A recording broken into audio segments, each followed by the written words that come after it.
Shah news में आपका इस्तकबाल है। ताज़ा तरीन खबरों के लिए देखते रहिए शाह न्यूज। ఎన్టీఆర్ మహిళా డిగ్రీ కాలేజ్ రాష్ట్రంలోనే అడ్మిషన్స్ పరంగా టాప్ 5లో ఉన్న కాలేజ్.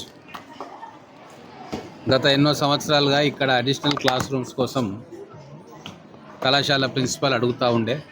నేను వచ్చిన తర్వాత నాకు రిక్వెస్ట్ చేసినప్పుడు నెక్స్ట్ అకాడమిక్ ఇయర్లో శాంక్షన్ చేయిస్తాను, రూమ్స్ కట్టిద్దామని చెప్పి వారికి చెప్పడం, అలాగే శాంక్షన్ చేయడం, ఈరోజు దానికి శంకుస్థాపన కోసం ఇక్కడికి వచ్చినాం. ఇప్పుడు 2 రూమ్స్ అడిషనల్గా కడుతున్నాం. దాంతోపాటు ఇంకొక 10 రూమ్లు కట్టడానికి ఏర్పాట్లు చేస్తూ ఉన్నాం. ఈ అకాడమిక్ ఇయర్లో రూమ్స్ షార్టేజ్ లేకుండా ఎంతమంది అడ్మిషన్స్ తీసుకున్నా కూడా అందరికీ క్లాసెస్ చెప్పే విధంగా ఈ డిగ్రీ కాలేజీని మేము డెవలప్ చేస్తూ ఉన్నాం. అంతేకాకుండా ఇక్కడ లైబ్రరీని కూడా అప్గ్రేడ్ చేస్తున్నాం. గతంలో డ్రింకింగ్ వాటర్ లేకుంటే వాటర్ ప్లాంట్ ఇవ్వడం జరిగింది. ఇంకా కంప్యూటర్స్ కూడా కావాలంటున్నారు, అవి కూడా ఇస్తాం. మనది మొత్తం తెలంగాణలో దేశపాండే ఫౌండేషన్ ద్వారా ఈ ఒక్క కాలేజీనే సెలెక్ట్ అయింది. గతంలో 16 మంది పిల్లలు దాంట్లో ట్రైన్ అయితే అందరికీ కూడా ఉద్యోగాలు వచ్చినాయి. ఈసారి దాదాపుగా 50-60 మంది మన పిల్లల్ని ట్రైనింగ్ ఇప్పించి వాళ్ళకు కూడా ఉద్యోగాలు వచ్చేటట్టుగా దేశపాండే ఫౌండేషన్ ద్వారా చేయబోతూ ఉన్నాం. మన పిల్లలు వాళ్ళ కాళ్ళ మీద నిలబడడానికి మా తరఫున ఎటువంటి కార్యక్రమం చేయాలన్నా, ఎటువంటి ఇన్ఫ్రాస్ట్రక్చర్ వాళ్ళకి ఇవ్వాలన్నా మేము రెడీగా ఉన్నాం.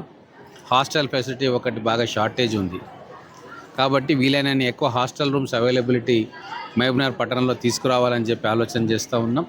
ఒక కొత్త హాస్టల్ బ్లాక్ ఒకటి నిర్మాణం చేస్తే గ్రామీణ ప్రాంతాల నుంచి వచ్చే మన పిల్లలకి ఇక్కడే చదువుకొని ఇక్కడే ఉండే ఏర్పాటు జరుగుతుంది. దాని మీద కూడా నేను ఆల్రెడీ రిప్రజెంటేషన్ ఇవ్వడం జరిగింది. త్వరలోనే మనకు హాస్టల్ బిల్డింగ్స్ కూడా శాంక్షన్ అవుతాయి. ఇప్పటికే ఎంబీఎస్ డిగ్రీ కాలేజ్లో కొత్త administrative block, classroom, teaching academic block, వాటికి శంకుస్థాపన రాబోయే కొన్ని రోజుల్లో చేసుకుంటాం. హాస్టల్ నిర్మాణం ఆల్రెడీ కొనసాగుతూ ఉంది, కొన్ని రోజుల్లో అక్కడ పూర్తయితాయి.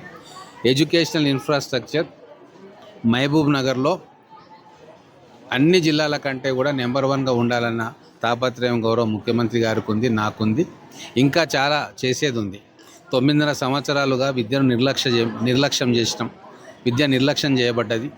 మన పిల్లలకు రావాల్సిన అవకాశాలు దొరకకుండా పోయినాయి. మేము వచ్చిన తర్వాత ఆ లోటును భర్తీ చేస్తూ ఖచ్చితంగా మన పిల్లలు అన్నింటిలో ఫస్ట్ ఉండేటట్టుగా వాళ్ళకు కావాల్సిన ఎంకరేజ్మెంటు, వాళ్ళకు కావాల్సిన ఇన్ఫ్రాస్ట్రక్చర్ను అందిస్తూ ఉన్నాం. ఇంకా భవిష్యత్తులో అనేక రకాలుగా వాళ్ళకు సపోర్ట్గా నిలుస్తామని చెప్పి తెలియజేస్తూ ఉన్నాం.